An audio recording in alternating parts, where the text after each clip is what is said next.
La cascade du Déroc, une chute d'eau vertigineuse qui dégringole avec fracas en jaillissant de cette falaise de basalte. Du minéral, de l'eau, cette ancienne coulée de lave qui domine les vastes étendues de l'Aubrac symbolise à elle seule la puissance qui se dégage de ce territoire. Comme le dit le dicton, on ne peut prétendre connaître l'Aubrac si l'on n'y est pas venu durant l'hiver, c'est donc le bon moment. Vous allez découvrir qu'avec la neige, le froid, il n'y a pas que les paysages qui changent. Cap sur l'Aubrac, l'hiver sur un plateau.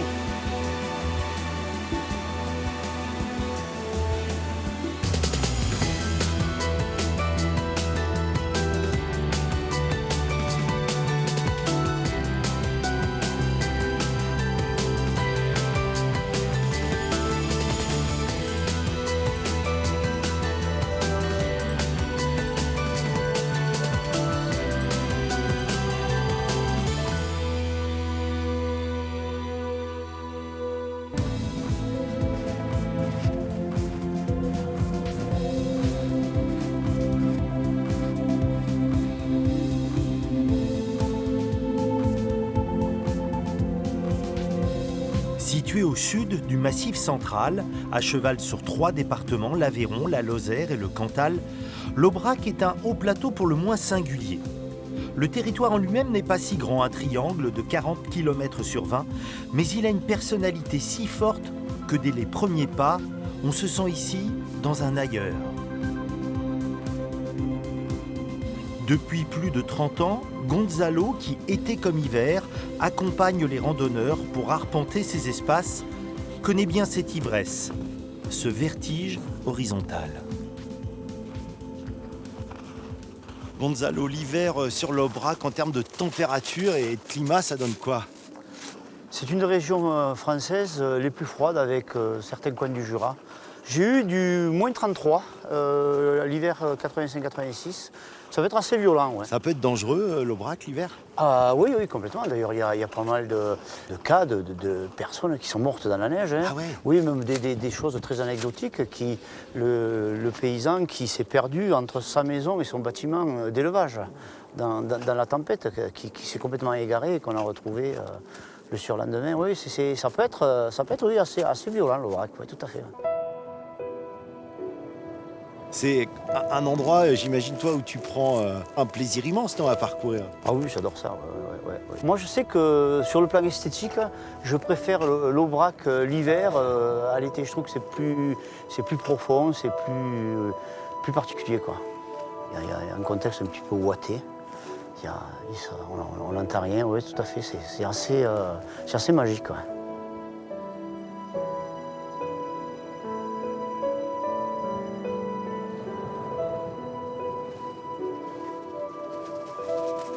Quand on voit toute cette neige autour de nous, le froid, ça nous ramène quand même à des temps géologiques importants pour la construction de ces territoires.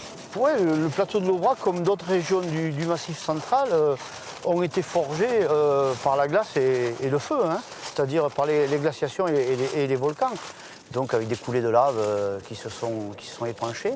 Et donc du coup, on a un très très beau plateau volcanique avec des dimensions respectables qui en font d'ailleurs un des plus beaux plateaux volcaniques du Massif central. Ouais. Petite immensité, c'est ça? C'est ça, ouais, je crois que ça va pas mal. Ouais, une petite immensité, ouais, ça va bien. Ouais. Tout à fait ça, ouais.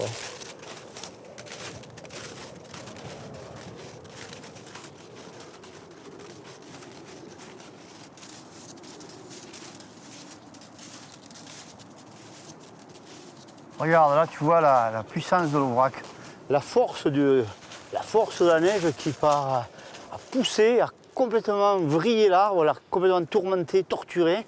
C'est un apprentissage aussi du regard en fait, hein, l'Aubrac. On est dans une infinité blanche, puis tout d'un coup, hop, un végétal, un arbre, une roche avec des lichens dessus qui va amener une tache de couleur, une note différente. Ouais, c'est ça. À chaque pas, il y a une petite surprise comme ça, au milieu d'une immensité relativement abstraite, quoi.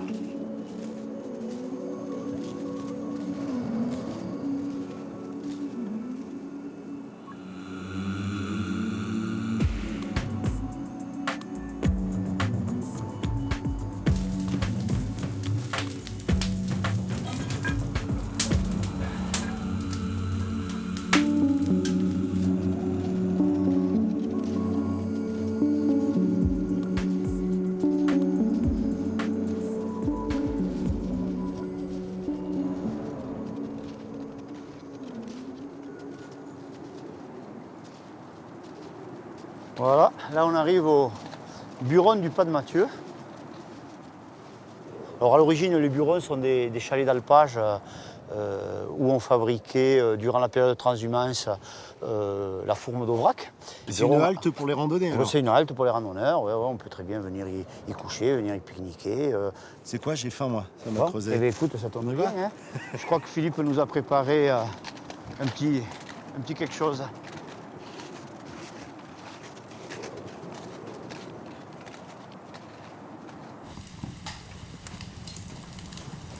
Salut Philippe. Bien, salut les gars.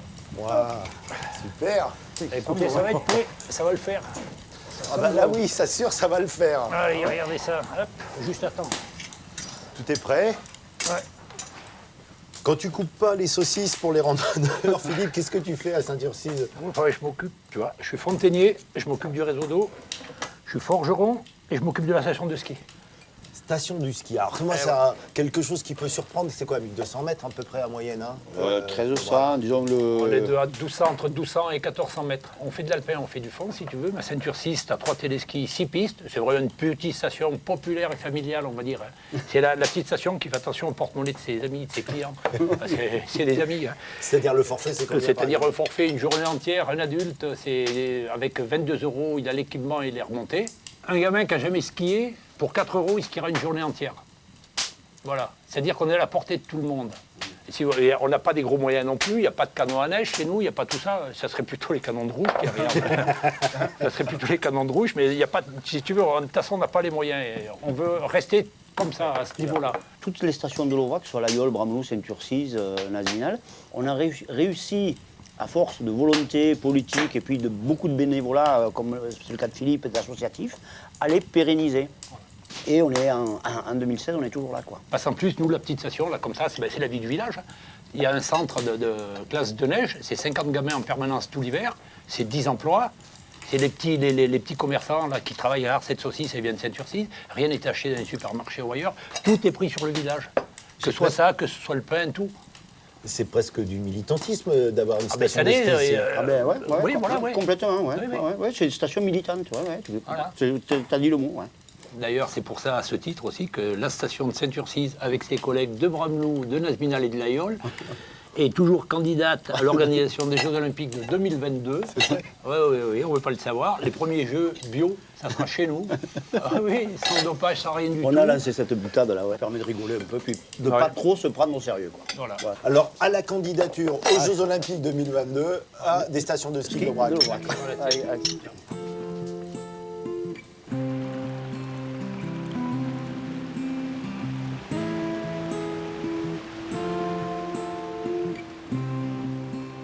Lorsque l'on vient sur l'Aubrac en hiver, après l'avoir parcouru durant le printemps ou l'été, on remarque vite qu'il manque quelque chose dans ces paysages. Une figure familière, une élégante silhouette, une belle demoiselle à la jolie robe fauve et aux yeux envoûtants, la vache de race Aubrac. Pour la trouver, il faut se rendre dans les étables où elle est bien au chaud. Nous voici à la ferme de Lyon, juste à côté de l'Aïol. Iroquoise. Idole. Caroline et André élèvent ici un troupeau de 100 vaches allaitantes. C'est le 3? Non, c'est derrière. Ivoire. Ah, attention, Ivoire. Ah, et on se dispute pas. Hop, pousse-toi. Avance. Que t'es idiote. Là, calme. Voilà. Ah, t'as fini toi, mais va-t'en. Faut bien refermer, hein, c'est ça? Tout à fait. Waouh. Ils sont au parc, ils attendent d'aller voir leur mère pour faire leur repas. Une journée type en hiver, c'est quoi? Comment ça se passe avec les bêtes? Alors, ça peut commencer très tôt. Cette nuit, par exemple, ça a commencé à 2 h du matin par un village. Après, sinon, mon mari commence à l'étable vers 5 h 30 pour nettoyer, donner du foin aux mères. Et vers 8 heures, on lâche les veaux pour les faire téter. S'il y en a pour qui c'est pas du repos l'hiver, c'est vous, avec André, votre C'est mari. exact. C'est la période de travail la plus chargée pour nous. La surveillance des vélages, c'est beaucoup de travail.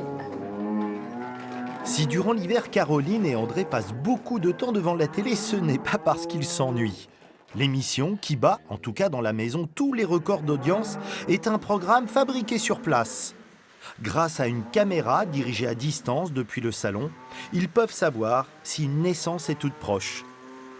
Une télé-réalité en direct de l'étable. T'es goulu, hein, toi. Hein. Alors, je dis toi, donc... C'est Irlande. Donc, les veaux, pour l'instant, portent le nom de leur mère, parce que c'est plus simple à reconnaître. Parce que là, vous pouvez reconnaître la veau d'un autre. Oui, là, je sais que c'est Irlande. Celle-ci, c'est Ivoire. Ici, j'ai Suédois, qui est un petit gourmand aussi, qui va voir la vache voisine. On les connaît tous. L'Aubrac est une race qui revient de loin. Elle a été sauvée de l'extinction à la fin des années 1970 par une poignée d'agriculteurs qui refusaient de la voir mourir. Son atout, être une race mixte, capable de produire de la viande et du lait, était devenu un handicap à l'heure du productivisme. On leur préférait les vaches spécialisées, avec plus de rendement, mais moins de rusticité. Oui. Oui, c'est vert. T'es hongrie. Oui. Vire, t'es vert. Doucement. Qu'est-ce que vous faites là, André? Je donne du sel. Je donne du sel pour qu'elles donnent le lait à leur veau et qu'elles le reconnaissent bien, quoi. C'est-à-dire Plus qu'elles elles raffolent aiment du leur sel, veau, donc elles vont le... Ah oui. Plus elles aiment leur veau, plus elles ont de lait. Puis après, ça leur permet de le reconnaître au goût, à l'odeur, là. Là, si vous les mettiez dehors, au-delà des veaux, bien évidemment, c'est trop froid pour elles. C'est trop froid, là, non, c'est pas... Il n'y a rien à manger, encore, non. Là, on assure au maximum. C'est des bêtes qui vont sortir vers le 10-15 avril.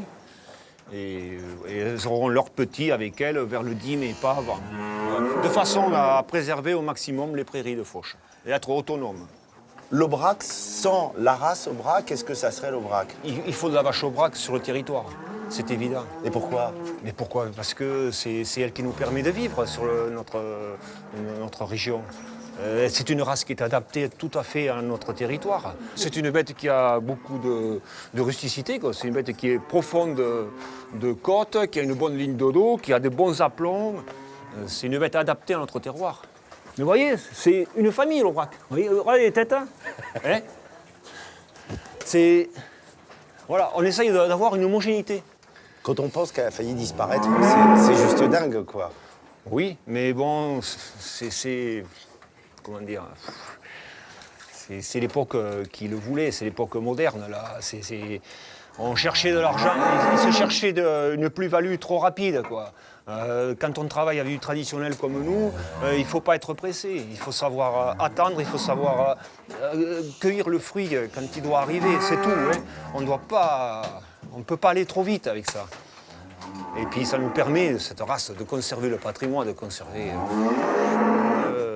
même à nos jeunes qui vont arriver sur l'exploitation, de pouvoir continuer. Ils auront un outil de travail qui sera opérationnel, quoi. C'est la famille, hein, ça je comprends. Ouais, la famille, mais tout fait bloc, tout fait. Non, Bon, mais c'est vrai. Allez, je vous laisse continuer à travailler parce qu'il y a du boulot. Hein. Oh, mais ça va aller.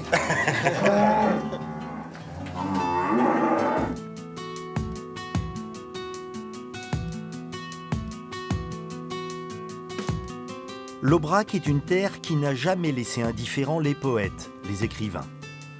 Julien Gracq aimait particulièrement le dépouillement presque spiritualisé de ces paysages qui, précisait-il, procurent aux promeneurs à la fois un sentiment d'altitude et un sentiment d'élévation. Oui, l'Aubrac inspire les artistes, les créateurs de toutes sortes, y compris ceux qui inventent des émotions culinaires, comme Sébastien Bras, chef triplement étoilé.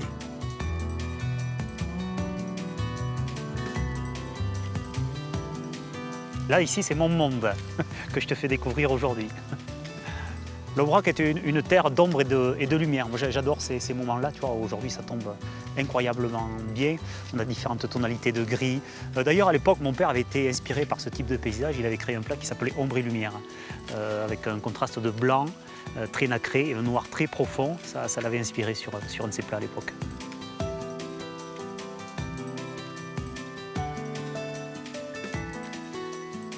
Durant l'hiver, le restaurant est fermé. Ça te laisse un peu plus de temps justement pour parcourir ces territoires? Justement, on a l'occasion de fermer chaque hiver pendant 4 mois. Donc ça nous permet de nous ressourcer un petit peu, de prendre du recul, de profiter du plateau, de faire un petit peu de ski de fond. Puis voilà, d'avoir une vie de famille plus traditionnelle avec nos soirées, nos week-ends. Donc on apprécie beaucoup aussi. Le restaurant est fermé pour le public durant l'hiver, mais est-ce qu'il est fermé pour vous? Il n'est pas fermé pour nous puisqu'on profite de cette période pour prendre un petit peu de recul, mais aussi se concentrer sur des recherches, sur des produits, sur des visites de fournisseurs. Là récemment, on a travaillé sur des essais de plats à base de tome, parce que la tome c'est vraiment un produit très local, très traditionnel, qui est utilisé pour l'aligot, pour le fromage de l'aïeul. Et je pense que jusqu'à présent, je n'ai pas encore été au bout de ce produit-là. Donc en cuisine, tout se réinvente finalement. Il y a un travail permanent et c'est un éternel recommencement.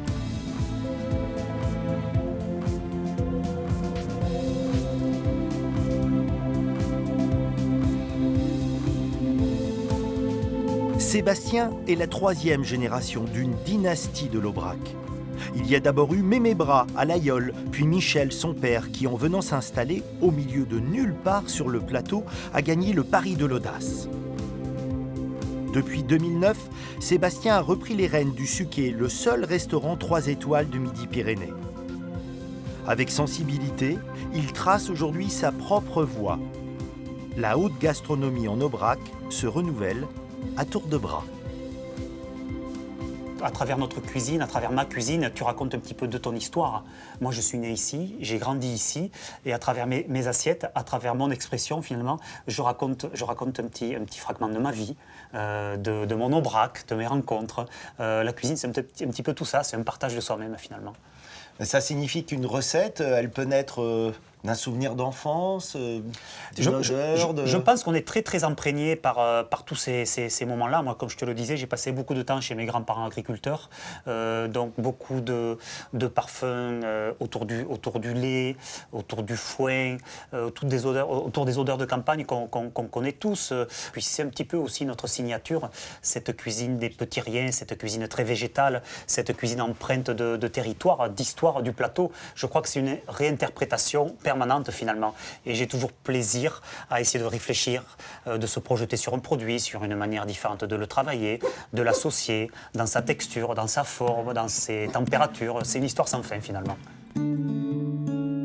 Pour garder ses racines, sans faire du surplace, les Bras ont toujours misé sur l'inventivité, en cuisine comme ailleurs.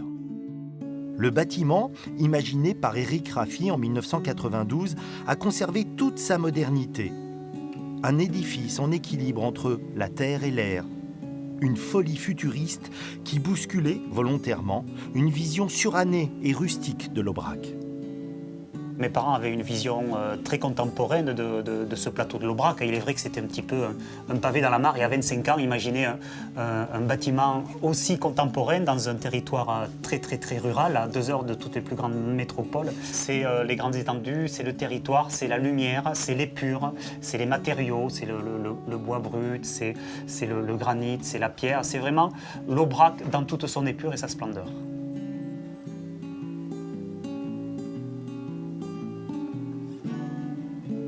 Tu dis pour comprendre ma cuisine, il faut comprendre l'Aubrac. Le lien, il est aussi fort. Oui, c'est pour ça que souvent je dis à mes jeunes quand ils viennent chez nous que s'ils viennent pour des recettes, et que pour des recettes, je peux les leur donner de suite, ils peuvent repartir, c'est qu'ils n'auront rien compris à notre vie, à notre raison d'être, parce que finalement, cette offrande de l'Aubrac, quelque part, qu'on propose à nos clients, c'est l'histoire de, voilà, une fois de plus, d'une famille, de cet Aubrac, de ce territoire. Et il y a beaucoup plus que des recettes. C'est une démarche vis-à-vis d'un pays qui nous a vu grandir, grâce à qui on existe aussi. Donc, quelque part, c'est lui rendre l'appareil, de le mettre en avant et d'en faire la promotion au quotidien.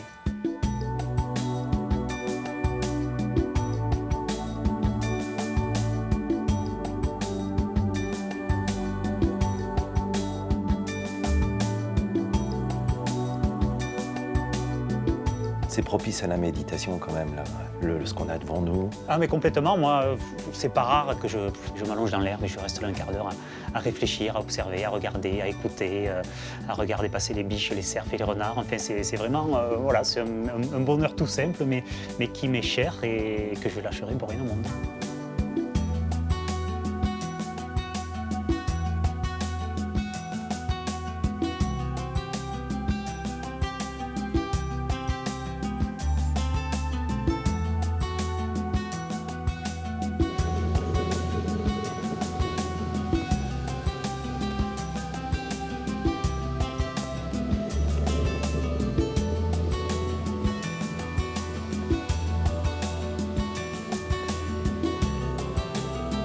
On est à quel endroit là, Jean-Christophe?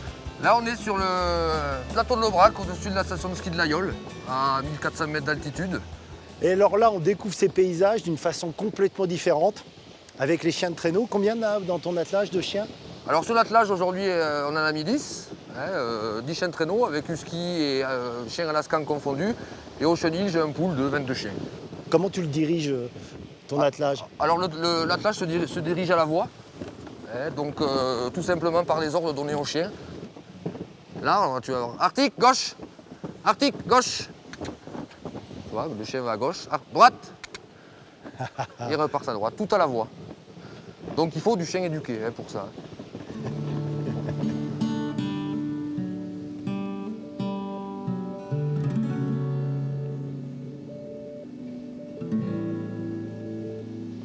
C'est une terre d'aventure quoi pour toi ici. C'est un petit peu ça, oui. C'est une terre d'aventure dans le sens où moi j'ai débuté le métier, je n'étais pas du tout prédestiné à ça. Je me suis retrouvé tant bien que mal avec plusieurs chiens à m'occuper. Ça a été un petit peu le fruit du hasard. J'ai eu la passion des chiens lors de cette expérience-là et j'ai voulu en faire mon métier. Et donc j'en ai fait mon métier sur l'Aubrac et je trouve qu'on est vraiment sur un territoire adapté vraiment pour la pratique du mushing par ces étendues qui sont immenses.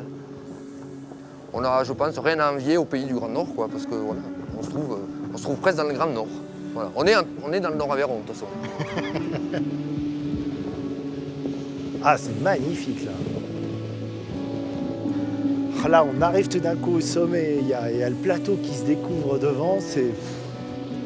Tu t'en lasses, toi, de ces paysages ou pas? Je ne m'en lasse pas parce qu'en plus, je peux offrir justement à moi-même et à ma clientèle plusieurs parcours, donc des territoires vraiment ouverts, mais aussi des endroits, on va dire, un petit peu plus sportifs, un peu plus punchy, un peu plus engagés, en forêt, avec des parcours qui sont beaucoup plus techniques et beaucoup moins aseptisés. Chien à gauche, gauche, gauche. Il va falloir les aider, là, ça monte, non? Ouais, toi, reste dessus, vas-y, c'est bon. Ouais, je vais t'aider, sinon j'ai l'impression de tout Chien leur devant. faire. Chien devant, ok. Je me trompe ou t'as toujours la banane, toi, quand t'es comme ça avec tes chiens Toujours, ici? toujours. Oh, mais, je vois pas comment je pourrais pas l'avoir. Hein. Allez, chien gauche, gauche, Yeah. ok. Chien devant, ok. Chien, ok, ok, allez, Allez. Non, c'est gauche, c'est gauche. Ah, dis donc, ils répondent exactement. Et devant, ok.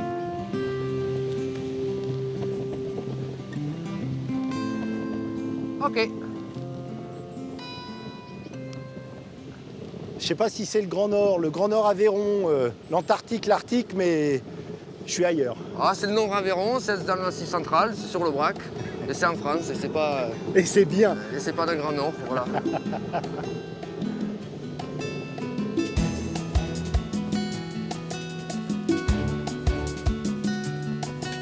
Ok.